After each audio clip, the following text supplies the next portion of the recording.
Hello guys. మొన్న మనం చెప్పాం కదా! మన స్టోర్ నుంచి బెంగుళూరుకి ఎలా అన్నది మనం డిస్పాచ్ చేశామన్నది ఈ వీడియోలో మనకి తెలుస్తుంది. ఆర్డర్ వచ్చిన దాకా ఆర్డర్ పడాలి అని కోరుకుంటూ, ఆర్డర్ పడిన తర్వాత ఇదేం ఆర్డర్ అనుకోవటం మనకన్నది కామన్‌గా మారిపోయింది. ఎందుకు అంటే ఈ డిస్పాచ్ సెక్షన్ వీడియో అన్నది ట్రాన్స్‌పరెంట్‌గా అన్నది ఉంటుంది. ఎందుకు అంటే మనం ఎలా డిస్పాచ్ సెక్షన్ స్టార్ట్ చేశాము, ఎలా పార్సెల్ చేశామన్నది చూపిస్తున్నాను చూడండి ఒకసారి.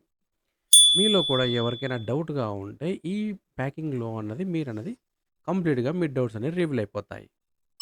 ఇది కంప్లీట్‌గా మనం థర్మాకోల్ తీసుకొని ఫ్రేమ్స్ అన్ని డ్యామేజ్ లేకుండా ఇట్లా కంప్లీట్‌గా స్విచ్ రోల్ తోటి కంప్లీట్‌గా మనం అనేది రోల్ చేసి డిస్పాచ్ సెక్షన్‌కి పంపిస్తాము.